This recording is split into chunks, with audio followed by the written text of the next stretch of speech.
সংগঠনের তো অনেকগুলো কাজ আছে, এর মধ্যে দ্বিতীয় কাজ কোনটা? আচ্ছা, যেহেতু অলরেডি তোমরা দেখেই ফেলেছো স্ক্রিনে যে অধ্যায়ের নামে সংগঠিতকরণ বা সংগঠন লেখা আছে, তাহলে এই সংগঠিতকরণ বা সংগঠন এটা বলেটা কাকে? তাহলে এই সকল কোয়েশ্চেন আনসার জানবো আমরা এই ভিডিওতে। আসসালামু আলাইকুম সবাইকে, welcome to another new video of management second paper. Management second পেপারের এই ভিডিও লেকচারের মাধ্যমে আমরা শুরু করতে যাচ্ছি একটা নতুন অধ্যায়, এবং সেটা হচ্ছে সংগঠিতকরণ বা সংগঠন। তো এই যে কোয়েশ্চেন গুলো করলাম এই মাত্র, এই কোয়েশ্চেন গুলো আনসার করার মাধ্যমে আমরা মূলত এই অধ্যায়ের কোন কোন টপিক গুলো কভার করব বা আলোচনা করব। আমরা জানবো সংগঠিতকরণ ও সংগঠনের ধারণা সম্পর্কে, আমরা জানবো সংগঠন প্রক্রিয়া এর বিভিন্ন পদক্ষেপ সম্পর্কে, এবং সেই সাথে আমরা জানবো আদর্শ সংগঠনের কি কি গুণ বা বৈশিষ্ট্য থাকতে পারে সেই সম্পর্কে। তাহলে চলো আমরা পড়াশোনা শুরু করে দিই। প্রথমেই জানা যাক সংগঠিতকরণ ও সংগঠনের ধারণা এটা সম্পর্কে। তো এই সংগঠিতকরণ ও সংগঠনের ধারণা এটা জানার জন্য আমি একটা কোয়েশ্চেনের হেল্প নিই। একটু চিন্তা করে দেখো তো, প্রতিষ্ঠানে অনেক ধরনের উপকরণাদি থাকে, মানবীয় উপকরণাদিও থাকে, বস্তুগত উপকরণাদিও থাকে। এখন এই উপকরণাদিগুলো কি আলাদাভাবে কোনো কিছু তৈরি করতে পারে? আমি যদি আরেকটু এক্সপ্লেইন করি, যেমন চিন্তা করো কোন একটা প্রতিষ্ঠানে যন্ত্রপাতি আছে। এখন এই যন্ত্রপাতি থাকাটাই কি ইনাফ ওই প্রতিষ্ঠানে পণ্য তৈরি করার জন্য? ওইটা চালানোর জন্য অবশ্যই কিন্তু মানুষ দরকার, তাই না? আবার চিন্তা করো যে প্রতিষ্ঠানে কিন্তু অনেক ধরনের কাজ থাকে, বৃহদায়তন যে প্রতিষ্ঠানগুলো থাকে আর কি। তো ওই প্রতিষ্ঠানে কিন্তু দেখা যায় যে বিভিন্ন বিভাগ উপবিভাগে ভাগ করতে হয়, তাই না, কাজগুলো যাতে ঠিকঠাক ভাবে করা যায়। তো এই যে প্রতিষ্ঠানে বিভিন্ন উপকরণাদি আছে যেগুলো আলাদাভাবে কোনো কিছু তৈরি করতে পারে না বেসিক্যালি, তো এগুলোকে পরস্পর সম্পর্কযুক্ত করা এবং সেই সাথে সংঘবদ্ধ করার কাজকেই বলা হয় সংগঠিতকরণ বা সংগঠন। এখন যদি আমি একটু এক্সপ্লেইন করি যে সংগঠিতকরণ এটার সমার্থক শব্দ কাকে বলে, অর্থাৎ আমরা প্রতিশব্দ পড়ি না যে একটা ওয়ার্ডের অনেকগুলো সেম মিনিং। তাহলে সংগঠিতকরণের সমার্থক শব্দগুলো কি কি? এটার সমার্থক শব্দ হচ্ছে সুসংবদ্ধকরণ, গঠনকরণ, নির্মাণ, সংগঠন ইত্যাদি। অর্থাৎ বিভিন্ন উপাদান, যেটাই মাত্র বললাম যে মানবীয় উপকরণ, বস্তুগত উপকরণ, তো এই বিভিন্ন উপাদানকে বা আলাদা আলাদা কোনো কিছুকে যখন একত্রে সুসংবদ্ধ অর্থাৎ একসাথে করা হয় এবং সম্পর্কযুক্ত করা হয়, তখন তাকে বলা হয় সংগঠিতকরণ। এখন আমরা দেখি কি যে একটা ওয়ার্ডের অনেক রকম মিনিং কিন্তু থাকে, বা অনেক দৃষ্টিকোণ থেকে এক একটা ওয়ার্ডের মিনিং এক এক রকম হয়। তাহলে কাজের কথা যদি আমরা চিন্তা করি, ওই কাজ বিবেচনায় কিন্তু সংগঠিতকরণ এবং সংগঠন এই দুইটার মধ্যে কোনো পার্থক্য নেই। কিন্তু গুণ বা ভাব অর্থে যদি আমি চিন্তা করি, তাহলে ওই অর্থে কিছু লোক মিলে যখন একটা দল বা প্রতিষ্ঠান গড়ে তোলে, তখন সেটাকে বলা হয় সংগঠন। তো যখন এরকম হয় যে কয়েকজন মানুষ একসাথে হয়ে কোনো একটা কাজ করার জন্য একত্রিত হয়েছে, তখন কিন্তু বা হচ্ছে দল গড়ে তুলেছে, প্রতিষ্ঠান গড়ে তুলেছে কিছু লোক মিলে, তখন কিন্তু সেখানে দেখা যায় যে তারা একই উদ্দেশ্যে একত্রিত হয়ে কিন্তু কাজ করে, এবং তখন দেখা যায় যে তাদের মধ্যে এর ফলে কিন্তু একটা সম্পর্কের সৃষ্টি হয়। তখন কেউ হয় নেতা, কেউ হয় নেতার অনুসারী, তাই না? তাহলে এটা প্রত্যেকের কাজ কি, দায়িত্ব কি, কর্তৃত্ব কতটুকু, এটা কিন্তু নির্দিষ্ট করে দেওয়া হয় এবং বলে দেওয়া হয় কে কার অধীন, কে কার কাছ থেকে কাজের অর্ডার নিবে, কার কাছে জবাবদিহি করবে, এই জিনিসগুলোও কিন্তু বলা থাকে। তো এভাবে সংঘবদ্ধ ব্যক্তিবর্গের মধ্যে একটা সম্পর্কের কাঠামো, যেরকম চিত্র দেখতে পাচ্ছ, এরকম গড়ে ওঠে। আর সংঘবদ্ধ ব্যক্তিবর্গের মধ্যেকার এরূপ সম্পর্কের কাঠামোকেই বলা হয় সংগঠন। তো এই যে অর্গানাইজিং, হ্যাঁ, তো এই অর্গানাইজিং শব্দটা আসছে কিন্তু অর্গানিজম থেকে। এই অর্গানিজম কথার অর্থ হচ্ছে কোনো পৃথক সত্তা বিশিষ্ট অংশগুলোকে একসাথে এতটুকু সমন্বিত করা, যার ফলে প্রত্যেক অংশে পারস্পরিক সম্পর্কের মাধ্যমেই একটা সামগ্রিক কোনো কিছুর যাতে সৃষ্টি হয়। যেমন একটু আগে আমি বলেছিলাম না যে প্রতিষ্ঠানে কিন্তু উপকরণগুলো শুধুমাত্র থাকলেই হয় না, তাদেরকে পরস্পর সম্পর্ক যুক্ত করতে হয়। এবং এই যে যন্ত্রপাতি আলাদাভাবে পড়ে আছে, এর ফলে কিন্তু কিছু তৈরি হবে না। যখন এটাকে মানুষ পণ্য উৎপাদনের কাজে ব্যবহার করবে, তখনই কিন্তু এটা থেকে পণ্য তৈরি হবে। যেমনটা একটা বিল্ডিং তৈরি করার সময় যখন দেখা যায় যে তোমার যে সিমেন্ট, ইট, যে জিনিসগুলো লাগবে আর কি, তো ওগুলো আলাদা আলাদা ভাবে কিন্তু কিছু তৈরি করতে পারে না, এগুলোকে একত্রিত করে পরে হচ্ছে তোমার বিল্ডিংটা তৈরি করা হয়। তো সংগঠিতকরণের বা সংগঠনের এই জিনিসটাই হচ্ছে যে ব্যাপার, যে তাদের মাধ্যমে মানে এই কাজটার মাধ্যমে কিন্তু এই জিনিসটাই করা হয় যে প্রতিষ্ঠান যে উপকরণাদিগুলো আছে এগুলোকে সম্পর্কযুক্ত করা হয় এবং সুসংবদ্ধ করা করা হয়ে থাকে। প্রতিষ্ঠানে যে উপায় উপকরণাদি আছে তা কিন্তু আলাদাভাবে কোনো কিছু করতে পারে না। যখন এদিকে কাজ অনুযায়ী ছোট ছোট ভাগে ভাগ করা হয়, বিভাগে ভাগ করা হয়, তারপরে উপায় উপকরণাদি নির্দিষ্ট করা হয় প্রত্যেকটা কাজের জন্য, এবং এই কাজে নিয়োজিত যে সকল ব্যক্তিবর্গ আছে তাদের দায়িত্ব কি হবে এবং তাদের মধ্যকার সম্পর্ক কি হবে, অর্থাৎ কে ঊর্ধ্বতন হবে কে অধস্তন হবে, এই জিনিসটা কিন্তু নির্দিষ্ট করা হয়। তখনই কিন্তু দেখা যায় যে উপকরণাদিগুলোকে যথার্থভাবে কাজে লাগানো যায় এবং তা লক্ষ্য অর্জনের জন্য উপযোগী একটা প্রতিষ্ঠান বা সংগঠনের রূপ লাভ করে। তাই উদ্দেশ্য অনুযায়ী কাজকে ভাগ করে দেওয়া, প্রত্যেকটা বিভাগের দায়িত্ব কর্তৃত্ব কি হবে এটা নির্দিষ্ট করে দেওয়া এবং দায়িত্ব কর্তৃত্ব অর্পণ করা এবং তাদের মধ্যে সম্পর্ক নির্দিষ্ট করে দেওয়ার কাজটাকেই বলা হয় সংগঠন, যেটা ব্যবস্থাপনা প্রক্রিয়ার দ্বিতীয় কাজ। তাহলে আমি তো অনেক ইন ডিটেইলস আলোচনা করলাম, এক্সাম্পল দিলাম। আশা করি সংগঠিতকরণ ও সংগঠন, যেটা আমাদের অধ্যায়টারই নাম, তো এই টপিকটা সম্পর্কে তোমাদের কোনো কনফিউশন নেই। আর যদিও থেকে থাকে তাহলে এই জিনিসটা মনে রাখো যে এটা ব্যবস্থাপনার দ্বিতীয় কাজ, মানে ব্যবস্থাপনা প্রক্রিয়ার দ্বিতীয় কাজ, যেটার মাধ্যমে প্রতিষ্ঠানের যে উদ্দেশ্য থাকে ওই উদ্দেশ্য অনুযায়ী কাজকে বিভিন্ন ভাগে ভাগ করা হয়, প্রত্যেকটা বিভাগের দায়িত্ব কর্তৃত্ব কি হবে সেটা নির্দিষ্ট করে দেওয়া হয় এবং দায়িত্ব কর্তৃত্ব অর্পণ করা হয় এবং তাদের মধ্যে সম্পর্কটা কি সেটা নির্দিষ্ট করে দেওয়া হয় এই সংগঠনের মাধ্যমেই। কিন্তু এখন আমরা জানবো এই সংগঠন প্রক্রিয়ার বিভিন্ন পদক্ষেপ সম্পর্কে। তো সংগঠন কিন্তু প্রতিষ্ঠানে নিয়োজিত যে মানবীয় উপকরণাদি আছে এবং বস্তুগত উপকরণাদি আছে সেগুলোকে একসাথে কানেক্ট করা, সংহত করা এবং সঠিকভাবে কাজে যেন লাগানো যায়, এটারই একটা প্রক্রিয়া। এখন প্রক্রিয়া বলতে আমরা কি বুঝি?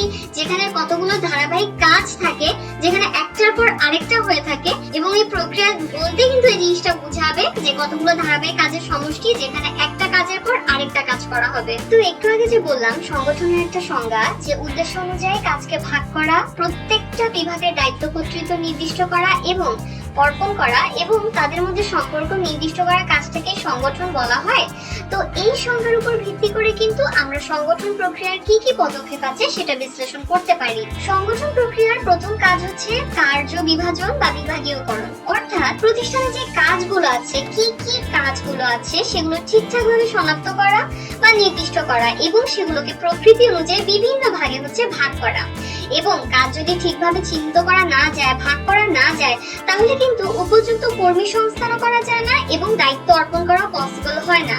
এখন মনে করো একজনকে সংগঠনের দায়িত্ব দেওয়া হয়েছে, তাহলে কিন্তু তার ফার্স্ট কাজ হবে যে তার প্রতিষ্ঠানের উদ্দেশ্য কি সেটা বুঝে কি কি কাজ করতে হবে সেটা নির্দিষ্ট করে কাজগুলোকে প্রধান প্রধান কয়টা বিভাগে ভাগ করা। যেমন যদি সেটা যেমন কোন একটা প্রতিষ্ঠানে এরকম বিভাগে ভাগ করা যেতে পারে যে উৎপাদন বিভাগ, ক্রয় বিভাগ, বিক্রয় বিভাগ, এরকম ভাগ করা যেতে পারে। সো মানে উদ্দেশ্য অনুযায়ী এটা ভাগ করতে হবে। এক একটা প্রতিষ্ঠান এক একটা উদ্দেশ্য নিয়ে কাজ করে, তাই না? কোন প্রতিষ্ঠানের উদ্দেশ্য কেমন সেটা ঠিকভাবে বুঝে এরপরে কাজ ভাগ করতে হয়। এইটাই হচ্ছে সংগঠন প্রক্রিয়ার প্রথম ধাপ। নেক্সট যে পদক্ষেপটা আছে সংগঠন প্রক্রিয়া, সেটা হচ্ছে দায়িত্ব ও কর্তৃত্ব সংজ্ঞায়িতকরণ। এটা কাকে বলে? আমার প্রতিষ্ঠানের উদ্দেশ্য অনুযায়ী আমি কাজকে ভাগ করলাম, ওকে? এখন কাজ ভাগ করার পরে প্রত্যেকটা কাজের জন্য দায়িত্ব কতটুকু হবে, কর্তৃত্ব কতটুকু হবে, এটার সীমারেখা নির্দিষ্ট করা, এটাই হচ্ছে দায়িত্ব ও কর্তৃত্ব সংজ্ঞায়িতকরণ। এটা কেন দরকার? মনে করো কোন একটা উৎপাদনকারী প্রতিষ্ঠান, এখানে উৎপাদন বিভাগও আছে, ক্রয় বিভাগও আছে। এখন এই দুইটা বিভাগ পাশাপাশি আছে। এখন যদি প্রত্যেক বিভাগের দায়িত্ব এবং কর্তৃত্ব কি এটা ঠিক করে দেওয়া না হয়, তাহলে কিন্তু এটা এই দুই বিভাগ বুঝতে পারবে না যে কোন মালামাল কোন বিভাগ ক্রয় করবে। তাহলে কিন্তু এই বিভাগগুলোতে দেখা যাবে বিশৃঙ্খলা সৃষ্টি হচ্ছে, কে কোন কাজটা করবে সেটা তারা বুঝতেই পারছে না। আবার চিন্তা করো যে কোন মালামাল কোন বিভাগ ক্রয় করবে, এই বিষয়ে যদি আগে থেকে বলে দেওয়া না হয়, তখনও কিন্তু প্রতিষ্ঠানে বিশৃঙ্খলা দেখা দেওয়াটা খুবই স্বাভাবিক। এবং যদি প্রত্যেকের দায়িত্ব নির্দিষ্ট করে দেওয়া থাকে, তাহলে কিন্তু ধরে মানে বুঝে ফেলা যায় যে কে ঠিকমতো কাজ করছে, কোন বিভাগ ঠিকমতো কাজ করছে, কোন বিভাগ ঠিকমতো কাজ করছে না। সো জবাবদিহি ব্যাপারটাও কিন্তু ইজি হয়ে যায় এবং অন্যের ঘাড়ে দোষ চাপানো এইগুলোর সুযোগ কিন্তু থাকে না। সো এটাই হচ্ছে সংগঠন প্রক্রিয়ার দ্বিতীয় পদক্ষেপ, যে কোন বিভাগের দায়িত্ব এবং কর্তৃত্ব কতটুকু হবে এটা একটা সীমারেখা নির্দিষ্ট করে দেওয়া, পয়েন্ট আউট করে দেওয়া যে কোন বিভাগ কোন দায়িত্ব পালন করবে। নেক্সট হচ্ছে দায়িত্ব ও কর্তৃত্ব অর্পণ। এটা হচ্ছে তৃতীয় পদক্ষেপ সংগঠন প্রক্রিয়ার।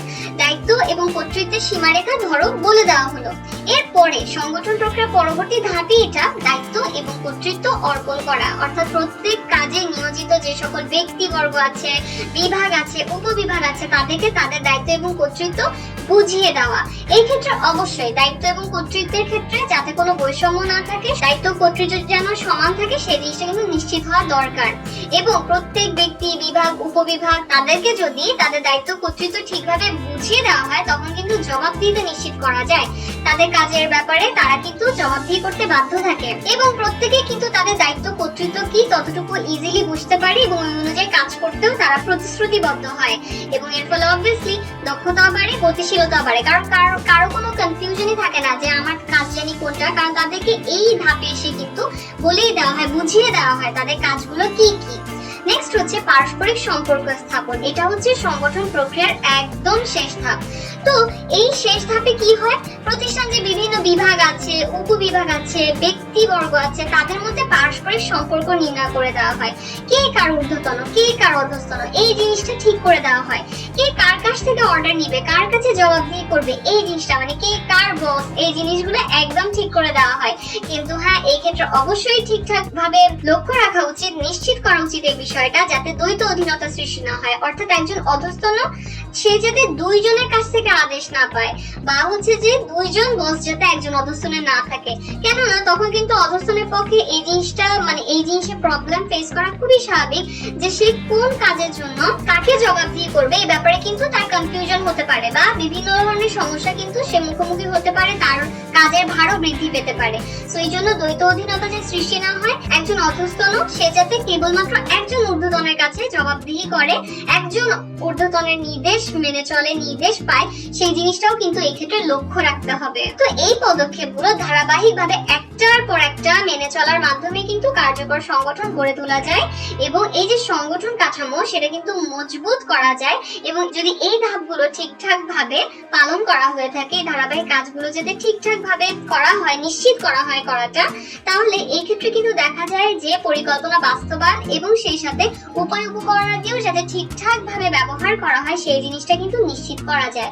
তাহলে আশা করি আরো একটা কোয়েশ্চেন আনসার পেয়ে গিয়েছি যে সংগঠন প্রক্রিয়ার বিভিন্ন পদক্ষেপগুলো কি কি। তাহলে সংগঠন বা সংগঠিতকরণ যে অধ্যায়টা আমরা পড়ছি, সেখানে সংগঠন কাকে বলে এই সম্পর্কে আমরা ধারণা পেলাম। ব্যবস্থাপনার দ্বিতীয় কাজ যে সংগঠন, এটা সম্পর্কে, এর প্রক্রিয়ার বিভিন্ন পদক্ষেপ সম্পর্কেও জানলাম। এখন যদি এই ধরনের সিচুয়েশন হয় যে আমি যদি একটা প্রতিষ্ঠানের কথাই চিন্তা করি, সেখানে কিন্তু বিভিন্ন রকমের কর্মী কাজ করে এবং তাদেরকে কিন্তু ঠিকভাবে তাদের কাজ, দায়িত্ব, কর্তৃত্ব কতটুকু এই জিনিসগুলো বুঝিয়ে দেওয়া জরুরি। যদি এই ধরনের সিচুয়েশন না হয়, তাহলে প্রতিষ্ঠান শৃঙ্খলা কখনোই বিধান করা পসিবল না। তো তার মানে এটা বোঝা যাচ্ছে যে মানে যেন তেন ভাবে সংগঠিতকরণের কাজটা করা যাবে না। অনেক বিচার বিবেচনা, চিন্তা ভাবনা করেই ঠিকঠাক ভাবে কিছু গুণ বা বৈশিষ্ট্যের কথা চিন্তা করে সংগঠনের কাজটা করতে হবে। এবং কি সেই গুণ বা বৈশিষ্ট্য যেগুলো একটা সংগঠনকে আদর্শ সংগঠন করে তোলে, সেটাই আমরা জানবো। তো প্রথমে আসা যাক উদ্দেশ্য কেন্দ্রিকতা। উদ্দেশ্য কেন্দ্রিকতা এটা কাকে বলে, ডেফিনেশনটা কি? প্রত্যেকটা প্রতিষ্ঠানে কিন্তু একটা উদ্দেশ্য থাকে। এখন এক একটা প্রতিষ্ঠানের এক এক রকম উদ্দেশ্য থাকে। একটা ব্যবসায় প্রতিষ্ঠানের উদ্দেশ্য কিন্তু মুনাফা অর্জন করা, কিন্তু একটা স্বেচ্ছাসেবী প্রতিষ্ঠান, এই সবগুলো প্রতিষ্ঠানের কিন্তু সেম যে উদ্দেশ্য থাকবে তা কিন্তু না। তো উদ্দেশ্য অনুযায়ী কিন্তু দেখা যায় যে বিভিন্ন ধরনের প্রতিষ্ঠান আমরা আশেপাশে দেখতে পাই। তো প্রতিষ্ঠানের যে মুখ্য উদ্দেশ্য থাকে, সেই উদ্দেশ্যকে ঘিরেই কোনো কার্যক্রম পরিচালিত হওয়াকেই বলা হয় উদ্দেশ্য কেন্দ্রিকতা। এবং একটা উত্তম সংগঠন বা আদর্শ সংগঠনের প্রথম এবং প্রধান বৈশিষ্ট্য এটা থাকবে যে এটা এমনভাবে বিন্যস্ত এবং সেই সাথে সংহত করা হবে যাতে করে প্রতিষ্ঠানের যে মুখ্য উদ্দেশ্য সেটা অর্জনে মুখ্য ভূমিকা রাখতে পারে সংগঠনটা। এখন যেহেতু এক একটা প্রতিষ্ঠানের এক এক রকমের উদ্দেশ্য থাকে, সো ওই উদ্দেশ্যটাকে মাথায় রেখেই কিন্তু তোমার সংগঠনের কাজটা করার দরকার পড়ে। এবং একটা আদর্শ সংগঠনের ক্ষেত্রে কিন্তু সংগঠন প্রক্রিয়ার যে কাজগুলো আছে, কাজ ভাগ করে দেওয়া, দায়িত্ব কর্তৃত্ব নির্ধারণ করা, তারপর হচ্ছে দায়িত্ব কর্তৃত্ব অর্পণ করা, তারপর পারস্পরিক সম্পর্ক নির্দিষ্ট করা, এই কাজগুলো করার ক্ষেত্রেও কিন্তু উদ্দেশ্যকে মাথায় রাখতেই হয়। তো এভাবে প্রতিষ্ঠান অনুযায়ী উদ্দেশ্য দেখা যায় যে এক একটা প্রতিষ্ঠানের এক এক রকমের উদ্দেশ্য থাকে, সেভাবেই হচ্ছে যে তোমার প্রতিষ্ঠানগুলোকে সাজাতে হয়, কাজগুলোকে সাজাতে হয়। এবং আদর্শ সংগঠনের অত্যন্ত গুরুত্বপূর্ণ একটা বৈশিষ্ট্য যে উদ্দেশ্যটাকে মাথায় রেখেই কিন্তু সংগঠন প্রক্রিয়া যে কাজগুলো সেগুলো করতে হবে। নেক্সট হচ্ছে সহজবোধ্যতা। সহজে চেনা যায়, সহজে বোঝা যায়, সহজেই আইডিয়া পাওয়া যায় কোন একটা বিষয়, কিন্তু এই গুণটাকেই বলা হয় সহজবোধ্যতা।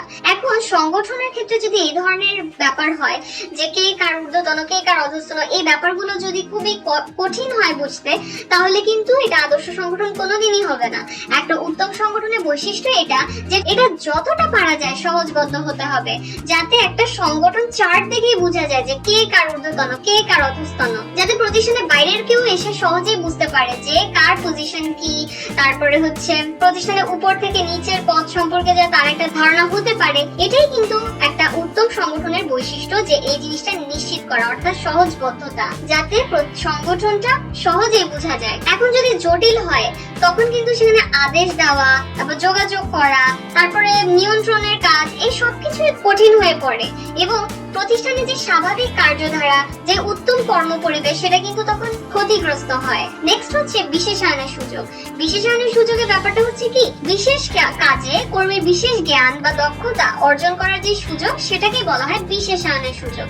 এখন একটা উত্তম সংগঠনে বা আদর্শ সংগঠনে কিন্তু প্রতিষ্ঠানের কাজগুলো এমন ভাবেই ভাগ করা হয় যাতে বিশেষায়নের সুযোগটা সৃষ্টি করা যায়। প্রতিষ্ঠানে একজন কর্মী একটা কাজ করছে, তো ওই কাজটা করতে করতে করতে কিন্তু একটা সময় দেখা যাবে সে ওই কাজে দক্ষতা অর্জন করছে। এরকম হয় না যে একটা কাজ আমরা বারবার করার মাধ্যমে দেখা যাচ্ছে যে ওই কাজে আমাদের দক্ষতা বেড়ে যায়। তো যদি একটা কাজ একজনকে দেওয়া হয় তখন সে ওই কাজটা করার মাধ্যমে তার দক্ষতা বৃদ্ধি পায়। এবং অন দি আদার হ্যান্ড, যদি এই ধরনের সিচুয়েশন হয় যে একজন ব্যক্তিকে অনেক কাজ দেওয়া হচ্ছে, তখন কিন্তু তার পক্ষে কোনো কাজই একদম পারফেক্টলি করা পসিবল হয় না, দক্ষতা অর্জন করা কোনো কাজই পসিবল হয় না, কারণ সে তো তখন একটু তাড়াহুড়োর মধ্যে থাকে যে কোন কাজ রেখে কোন কাজটা করবে, তাই না?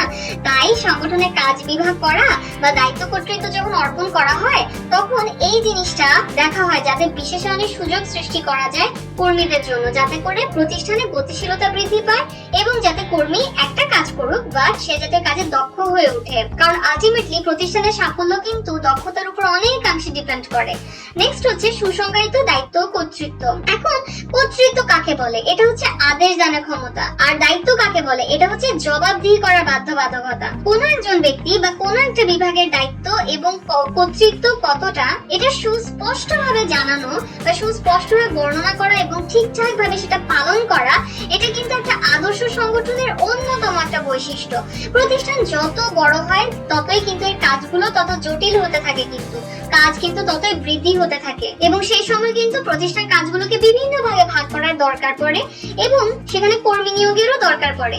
এখন সেখানে যদি যেসব ব্যক্তি বা কর্মী কর্মরত আছে তারা যদি তাদের দায়িত্ব কতটুকু কর্তৃত্ব কতটুকু এটা না জানে, তখন কিন্তু ভুল বোঝাবুঝির সৃষ্টি হতে পারে, দিন শেষে প্রতিষ্ঠানের জটিলতা বৃদ্ধি পায়। সো দ্যাটস ওয়াই একজন ভালো অর্গানাইজার তিনি কিন্তু প্রতিষ্ঠানের উপর থেকে নিচ পর্যন্ত সকল পদে যারা কাজ করছে, যতগুলো বিভাগ কর্মরত আছে, তাদের দায়িত্ব কি কর্তৃত্ব কি, এটা একদম ক্লিয়ার ভাবে নির্দেশ করার চেষ্টা করে থাকেন। একজন আদর্শ সংগঠকের বৈশিষ্ট্যই এটা যে তিনি কিন্তু এই কাজগুলো করে থাকবেন, ক্লিয়ার একটা আইডিয়া দিবেন এবং এটা একটা আদর্শ সংগঠনের বৈশিষ্ট্য যে ওই সংগঠনের ক্ষেত্রে অবশ্যই কার দায়িত্ব এবং কর্তৃত্ব কতটুকু সেই সম্পর্কে একটা ক্লিয়ার আইডিয়া, ক্লিয়ার ধারণা, ক্লিয়ার বর্ণনা দেওয়া হবে। নেক্সট হচ্ছে ভারসাম্যপূর্ণ। কাজের ভারে এবং দায়িত্ব কর্তৃত্বের মাত্রায় একটা ব্যালেন্স তৈরি করা বা একটা সামঞ্জস্য বিধান করার গুণটাকে বলা হয় ভারসাম্যপূর্ণ। অবশ্যই একটা উত্তম সংগঠনকে ভারসাম্যপূর্ণ হতে হবে। এই টাইপের সিচুয়েশন যাতে না হয় যে কোনো একটা বিভাগ অনেক বেশি কাজের ভারে একেবারে কর্মভারগ্রস্ত কিন্তু আরেকটা বিভাগে তেমন কাজই নেই, এই ধরনের সিচুয়েশন যাতে না হয় এটাও কিন্তু নিশ্চিত করা আদর্শ সংগঠনের বৈশিষ্ট্য। প্রতিষ্ঠান যে বিভাগগুলো আছে, উপবিভাগগুলো আছে, এগুলো এমন ভাবে কিন্তু খোলা হয় যাতে করে প্রত্যেকটা বিভাগ নিজ নিজ ক্ষেত্রে গুরুত্বপূর্ণ ভূমিকা রাখতে পারে এবং একে অন্যের যাতে সহযোগী হয়ে উঠতে পারে, সবাই যাতে পরিমিত পরিমাণে কাজ পায়, একটা ব্যালেন্স যাতে থাকে কাজের মধ্যে। এবং হ্যাঁ, এখানে কিন্তু আরো একটা ব্যাপারে ভারসাম্য বজায় রাখা দরকার, ওটা হচ্ছে বিকেন্দ্রীকরণ এবং কেন্দ্রীকরণ। যদি প্রতিষ্ঠানের সকল সিদ্ধান্ত গ্রহণের ক্ষমতা উচ্চ পর্যায়ের নির্বাহীদেরকে দেওয়া হয় তখন সেটাকে বলা হয় কেন্দ্রীকরণ। আর যখন প্রতিষ্ঠানের সিদ্ধান্তগুলো গ্রহণ করার ক্ষমতা মোস্টলি মধ্য এবং নিম্ন পর্যায়ে যারা আছে তাদের উপর দেওয়া হয় তখন তাকে বলা হয় বিকেন্দ্রীকরণ। এখন কথা হচ্ছে কেন্দ্রীকরণ এবং বিকেন্দ্রীকরণের মধ্যেও কিন্তু ভারসাম্য বজায় রাখা দরকার। প্রতিষ্ঠানে যদি অধিক কেন্দ্রীকরণের উপস্থিতি থাকে তখন কিন্তু স্বেচ্ছাচারিতার উপস্থিতি দেখা যায়, আবার যদি বিকেন্দ্রীকরণের উপস্থিতি বেশি থাকে তখন কিন্তু দেখা যায় যে তখন শৃঙ্খলা ভঙ্গের একটা আশঙ্কা থাকে। তাহলে উভয় ক্ষেত্রে কিন্তু ভারসাম্যপূর্ণ হতে হয়, তাহলে এই জায়গাটাও কিন্তু ভারসাম্যপূর্ণ হওয়া দরকার। তো আদর্শ সংগঠনের বৈশিষ্ট্য এটাও একটা যে ভারসাম্য ভারসাম্য হতে হবে, দায়িত্ব কর্তৃত্বের ক্ষেত্রেও ভারসাম্য থাকতে হবে, সেই সাথে সিদ্ধান্ত নেওয়ার ক্ষমতার ক্ষেত্রেও কিন্তু ভারসাম্য পূর্ণ হওয়াটা জরুরি। আর নেক্সট সেটা হচ্ছে আনুগত্য শৃঙ্খলা। এখন আনুগত্য কাকে বলে? অন্যের বশ্যতা স্বীকার করা, অন্যকে মেনে চলা, এই বিষয়গুলোকে, এই গুণগুলোকেই কিন্তু বলা হয় আনুগত্য। এবং শৃঙ্খলা বলতে বোঝায় কি, প্রতিষ্ঠান যে নিয়ম নীতি আছে, রুলস এন্ড রেগুলেশনস, তো এগুলো মেনে চলাকেই বলা হয় শৃঙ্খলা। এখন একটা কার্যকর সংগঠন বা একটা আদর্শ সংগঠন বা একটা উত্তম সংগঠন, এটার ক্ষেত্রে কিন্তু অবশ্যই আনুগত্য এবং শৃঙ্খলাটা নিশ্চিত করাটা জরুরি। এবং হ্যাঁ, একটা আদর্শ সংগঠনে কিন্তু আনুগত্য এবং শৃঙ্খলার উপস্থিতি দেখাই যায়। এবং যেহেতু আদর্শ সংগঠনে তোমার দায়িত্ব এবং কর্তৃত্ব নির্দিষ্ট থাকে, সবাই সবার কাজ হচ্ছে ঠিকঠাক ভাবে করে, আর কেউ যদি কাজ ঠিকঠাক ভাবে না করে তাহলে কিন্তু সে সহজেই ধরা পড়ে যায় সাংগঠনিক নিয়মের কারণে। যেহেতু কার দায়িত্ব কর্তৃত্ব কতটুকু, এই জিনিসগুলো কিন্তু একদম সুস্পষ্ট ভাবে লেখা থাকে আদর্শ সংগঠনে। এবং জবাবদিহি করাটাও খুব ইজি হয়, আর কার্যক্ষেত্রে এই জন্য দেখা দেয় বিশৃঙ্খলা দেখা দেয় না। এবং আদর্শ সংগঠনে কিন্তু জোড়াময় শিকল নীতি অনুসরণ করা হয়, সো এই জন্য কিন্তু সবাই সবার সাথে সম্পৃক্ত থেকে দায়িত্ব পালন করে। এবং যেহেতু উপর থেকে নিচে তোমার হচ্ছে ক্রমান্বয়ে কর্তৃত্ব রেখা প্রবাহিত হয়, এই জন্য কি হয় যে যারা অধস্থ না তারা ঊর্ধ্বতনের নির্দেশ মানতে বাধ্য থাকে, তো আনুগত্যহীনতারও সুযোগ থাকে না। তো আদর্শ সংগঠনে কিন্তু এভাবেও দেখা যায় যে আনুগত্য ও শৃঙ্খলা, এই বৈশিষ্ট্যগুলোর উপস্থিতিও লক্ষণীয়। তাহলে এই ছিল আদর্শ সংগঠন ও উত্তম সংগঠনের বৈশিষ্ট্য কি কি সেটা। এখন একটা কোয়েশ্চেন করি, দেখি কারা কারা কারেক্ট অ্যান্সার গেস করতে পারে। কোনটা আদর্শ সংগঠনের বৈশিষ্ট্য না? দুর্বদ্ধতা, অর্থাৎ সংগঠন খুবই হার্ড টু আন্ডারস্ট্যান্ড, খুবই কঠিন হবে বুঝতে, এটা হচ্ছে যে বৈশিষ্ট্য না? নাকি ভারসাম্যপূর্ণ হওয়া, এইটা আদর্শ সংগঠনের বৈশিষ্ট্য না? তো যারা যারা এই লেকচারটা দেখেছো এবং বুঝেছো তাদের কিন্তু এই কোয়েশ্চেনের আনসার জানার কথা। তাহলে যাদের মনে হচ্ছে যে দুর্বদ্ধতা এটা আদর্শ সংগঠনের বৈশিষ্ট্য কোনোদিনই হবে না, তাদের অ্যান্সারটা একদম কারেক্ট। ভারসাম্যপূর্ণ হতেই হবে একটা আদর্শ সংগঠনের, নয়তো এটা আদর্শ সংগঠনই হতে পারবে না এবং প্রতিষ্ঠানই ক্ষতিগ্রস্ত হবে। কাজে, দায়িত্বে, কর্তৃত্বে, সিদ্ধান্ত নেওয়ার ক্ষেত্রে অবশ্যই ভারসাম্যপূর্ণ হতেই হবে সংগঠনকে। তাহলে দুর্বদ্ধতাই হচ্ছে কারেক্ট অ্যান্সার, এটা আদর্শ সংগঠনের বৈশিষ্ট্য না। উল্টা আরো আদর্শ সংগঠনের বৈশিষ্ট্য এটা যেটা সহজবোধ্য হতে হবে, ইজি টু আন্ডারস্ট্যান্ড যাতে হয়। তাহলে এই ছিল আমাদের সংগঠিতকরণ বা সংগঠন এই অধ্যায়ের আরো কয়েকটা টপিক। আশা করি এই সম্পর্কে তোমরা একটা ক্লিয়ার ধারণা পেয়েছো। আর কমেন্ট সেকশনে আমাকে জানাতে পারো যে কারা কারা কারেক্ট অ্যান্সার গেস করেছিলে। ধন্যবাদ সবাইকে।